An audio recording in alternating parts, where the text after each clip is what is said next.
శ్రీకాకుళం అత్యవసర సమయంలో జిల్లా పోలీస్ శాఖ అందిస్తున్న శక్తి యాప్ డయల్ 112 సేవల్ని మహిళలు సద్వినియోగం చేసుకోవాలని జిల్లా SP Shri KV Maheshwara Reddy IPS కోరారు. మహిళా దినోత్సవం వారోత్సవాల సందర్భంగా గురువారం శ్రీకాకుళం పట్టణంలో కాకినాడ ఆదిత్య కళాశాలలో జిల్లా పోలీస్ శాఖ ఆధ్వర్యంలో జరిగిన మహిళల భద్రత సాధికారతపై ఫ్లాష్ మాబ్ సందేశాత్మక లఘు చిత్రాల ప్రదర్శన అవగాహన కార్యక్రమంలో జిల్లా ఎస్పీ కేవి మహేశ్వరరెడ్డి ముఖ్య అతిథిగా హాజరై విద్యార్థులను ఉద్దేశించి ప్రసంగించారు.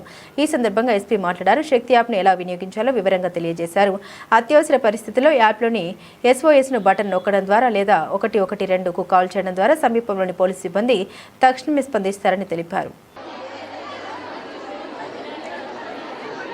కాకినాడ ఆదిత్య కూడా మా యొక్క నమస్సమాంజలి. మరి ఇవాళ మరి ఫాలో అవుతారా?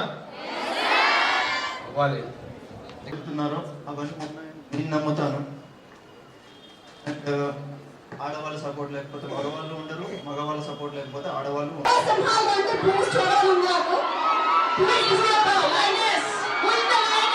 తిరుక్కుంటున్నారు. కొంచెం దూరంగా కూర్చోవచ్చు కదా, కొంచెం గాలి తగ్గుతుంది. బాగా స్ప్లిట్ అవ్వండి, అంత దగ్గరగా నిల్చోక్కర్లేదు.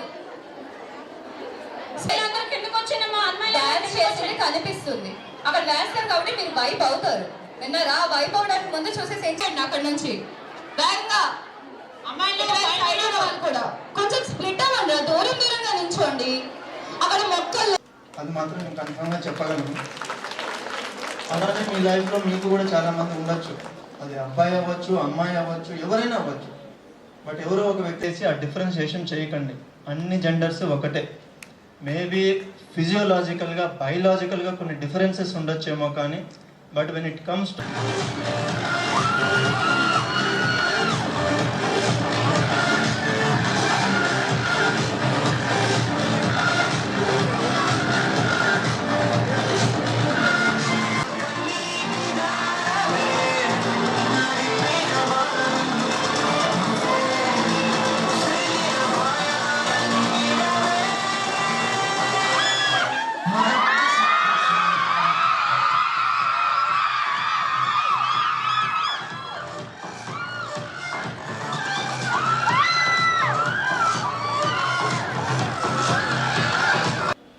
అది ఒకటి చెప్పాలనిపించింది. ఎందుకో తెలియదు, మరి సడన్గా అది చెప్పాలనిపించింది.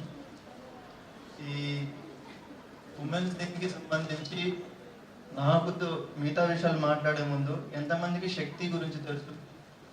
శక్తి యాప్ గురించి తెలుసు?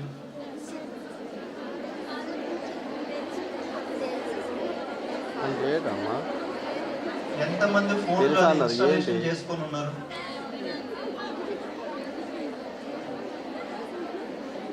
ఎంతమంది ఫోన్లో ఇన్స్టాలేషన్ చేసుకుని అది రిజిస్ట్రేషన్ చేసుకున్నారు?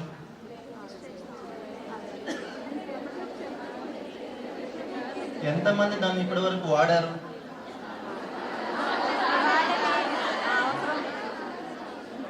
మీకు అర్థమైందా? స్టేజ్ ఇది చేస్తున్నాం, ఇది రియాలిటీ చెక్.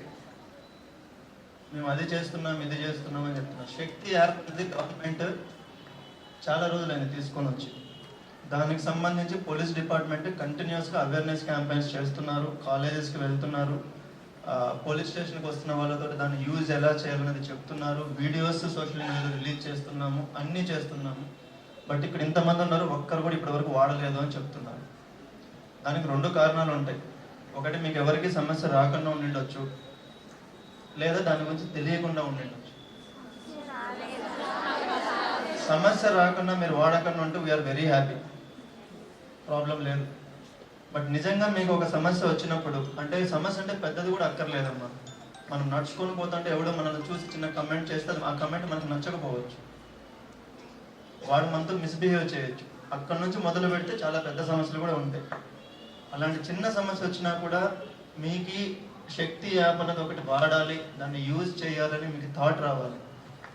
బేసిక్గా దాని కాన్సెప్ట్ ఏంటంటే, మొబైల్ ఫోన్లో మీరు ఇన్స్టాలేషన్ చేసుకొని మీ రిజిస్టర్డ్ మొబైల్ నెంబర్ తోటి రిజిస్ట్రేషన్ చేసుకుంటే ఆ ఎమర్జెన్సీ సెల్ ఫోన్ బటన్ ఉంటుంది కదా, దాన్ని డబుల్ క్లిక్ చేస్తే ఆటోమేటిక్గా మీ లొకేషన్ అన్ని పిక్ చేసుకొని పోలీస్ అన్న వాళ్ళు అక్కడికి రీచ్ అయిపోతారు. మీరు కాల్ చేసి నేను పలానా దగ్గర ఉన్నాను, పలానా ఇది నా సమస్య ఇది అని చెప్పి 112 వీటికి కాల్ చేసి అక్కడ ఫోన్ కనెక్ట్ అవ్వచ్చు అవ్వకపోవచ్చు, ఇవన్నీ ప్రాబ్లమ్స్ ఉంటాయి కాబట్టి కేవలం ఉమెన్ అండ్ చైల్డ్ సేఫ్టీకి సంబంధించి డెడికేటెడ్గా శక్తి యాప్ని తీసుకొని వచ్చారు. వెనకాల పోస్టర్ కూడా పెట్టారు. ఫస్ట్ వచ్చినప్పుడు అదే చూస్తున్నాను నేను, బట్ చాలా మందికి తెలియదు. దీనివల్ల నాకు అర్థమైంది ఏంటంటే ఇది మా అవేర్నెస్ మెథడాలజీ ఏదైతే ఉందో అది పోలీస్ వైపు నుంచి మేము చేంజ్ చేసుకోవాల్సిన అవసరం ఉంది, అది తెలుస్తుంది.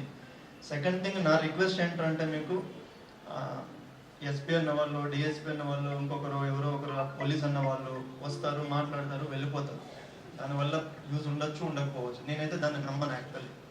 ఎందుకంటే ఎప్పుడో నెలకు ఒక రోజు వచ్చు, సంవత్సరానికి ఒక రోజు వచ్చు, మాట్లాడేసి వెళ్ళిపోతే మొత్తం చేంజ్ అయిపోతుందని నేను అనుకోను. ఏదైనా చేంజ్ రావాలంటే డెడికేటెడ్గా కన్సిస్టెంట్గా ఎఫర్ట్స్ ఉండాలి. మీరు కూడా అంతే కదా, ఎగ్జామ్లో పాస్ అయ్యి మంచి జాబ్ రావాలంటే ఇయర్ మొత్తం కష్టపడాలి. ముందు రోజు నైట్ అవుట్ చేసి కూర్చొని రాస్తే ఏమవుతుందంటే ఎగ్జామ్ నన్ను బట్టి పాస్ అయితే అవుతాం, లేకపోతే ఎగిరితే ఎగిరిపోతాం, అంతే. జనరల్గా అంతే జరుగుతుంది కదా. మనం చేసేది ఏం చేస్తాం, ముందు రోజు నైట్ అవుట్ చేస్తాము, చేసి రాస్తాము. దానివల్ల నీకు రిజల్ట్ ఏం రాదు.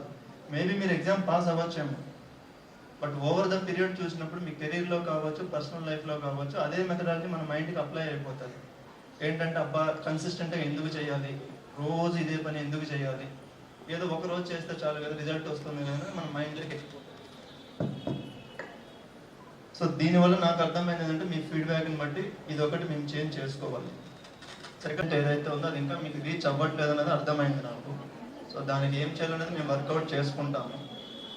డైల్ 100 అనేది ఇంతకు ముందు ఉండేది, ఒక 1 year నుంచి 112.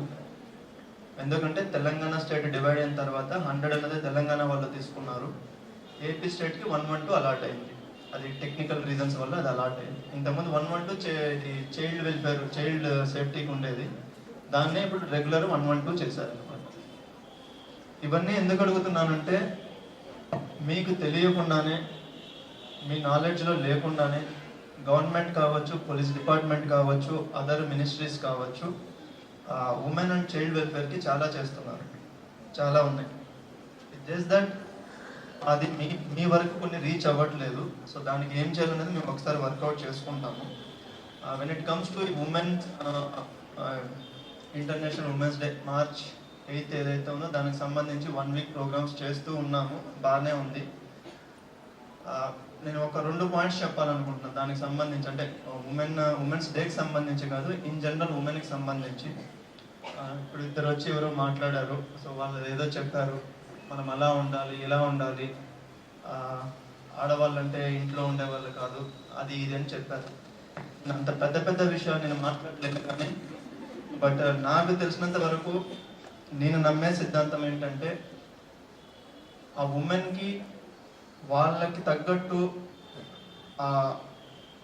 వాళ్ళ జీవితానికి సంబంధించిన నిర్ణయం ఏదైనా సరే, వాళ్ళు పలానా జాబ్ చేయాలన్నా, పలానా వ్యక్తిని పెళ్లి చేసుకోవాలన్నా, పలానా ప్లేస్లో నేను సెటిల్ అవ్వాలన్నా, పలానా యాక్టివిటీ చేయాలన్నా, పలానా మూవీకి వెళ్ళాలనుకున్నా, పలానా స్పోర్ట్స్ ఆడాలన్నా కూడా, ఏదైనా కూడా it should be by your choice.